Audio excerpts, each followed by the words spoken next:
একসাথে চার মাযহাবের সঠিক বিষয়গুলো কেউ মানতে পারবে কিনা? একসাথে চার মাযহাবের সঠিক বিষয়গুলো বের করে মানবেন বা চার মাযহাবের কোনটা সঠিক কোনটা বেঠিক এটা যদি আপনি বের করতে পারেন তাহলে তো আপনি ইমাম মুজতাহিদ।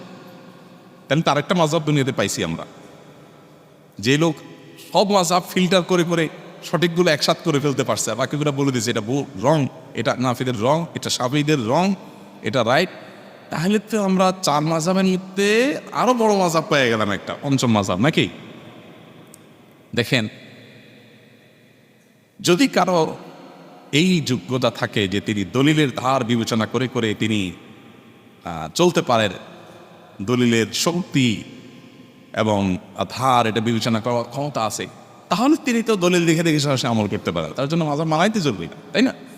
ওই লেভেলের ইমাম হতে পারে, যেখানে শেখ বিন বাজ রহমতুল্লাহ আলাইহির তো মানুষ আনুগ্রহ ইমাম, ওনারা নিজেদেরকে ফিকের ক্ষেত্রে কোনো না কোনো ইমামের দিকে নেসবত করতেন যে আমি অমুকের ফিক অনুসরণ করি। তো সেখানে কত বড় আলেম বলে, কত বড় এলমি ব্যক্তিত্ব বলে আপনি নিজে নিজে সব কিছু দলিলের দ্বার বিবেচনা করে আমল করতে পারেন, সেটা বলাই ভালো।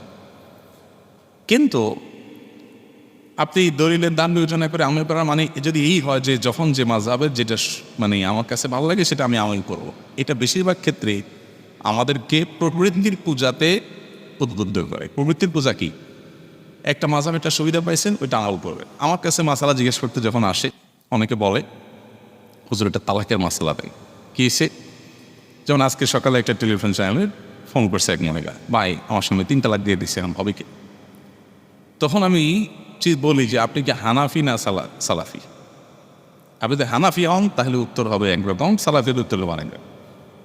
কারণ আপনি হানাফি হয়ে আহলে হাদিস আলেমের কাছে যদি যান, পুরো আহলে হাদিস আলেমের কাছে গেছে কেন?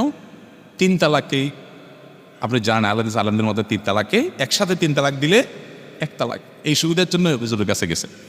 হুজুরে বলে দিলে 1 তালাক, আপনি কিন্তু সুবহানাল্লাহ চলে আসেন। তা আপনি আসলে সুবিধা আদায়ের জন্য গেছেন, সত্য অসত্য বা নিরূপণের জন্য আপনি যান নাই, মাসলার জন্য আপনি যান নাই, গেছেন সুবিধা আদায়ের জন্য। আবার অনেক সময় হানাফি ছেলে মেয়ে ইয়াং, আপনার আহলে হাদিস ছেলে মেয়ে ইয়াং বিয়ে শাদী করে আপনার হানাফি আলেমের কাছে আসছে, এসে উত্তর জিজ্ঞেস করতেছে যে হুজুর আমরা নিজেরা বিয়ে করে ফেলছি, মেয়ে নিজেরা যে বিয়ে করে ফেলছে, বাপ জানে না, মা জানে না, অভিভাবক জানে না, কারো জিজ্ঞেস করে রাজিও না, তো জায়েজ আছে কিনা? উদ্দেশ্য কি? যেহেতু হানাফি মাযহাব অনুযায়ী মেয়ে প্রাপ্তবয়স্ক হলে অভিভাবকের সম্মতি ছাড়াও বিয়ে জায়েজ আছে, অতএব হানাফি হুজুরের কাছ থেকে ফতোয়া নিতে পারলে আহলে হাদিস যুবকের বিয়েটা হয়ে যায়।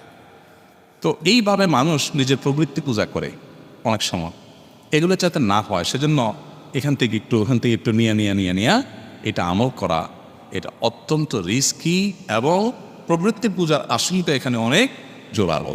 হ্যাঁ, ইমাম বাপরে বড় আলেম, মাশাআল্লাহ দলিল আপনি বুঝেন, আপনি কোনো একটা মাযহাব অনুসরণ করেন, কিন্তু দলিলের দ্বারা বিবেচনা করে বা ওই মাযহাবের অনেক আমাদের ফতোয়া ইত্যাদির উপরে অনেক কিছু বিবেচনা করে আপনি কোনো একটা বিষয়ে আপনার তাফারুদাত থাকলে, আমি তাফারুদ মানে ভিন্ন মত, এই ভিন্ন মত দেওয়ার মতো প্রতি শখসিয়াত আপনি বলেন, তার এটা অবশ্যই যায়।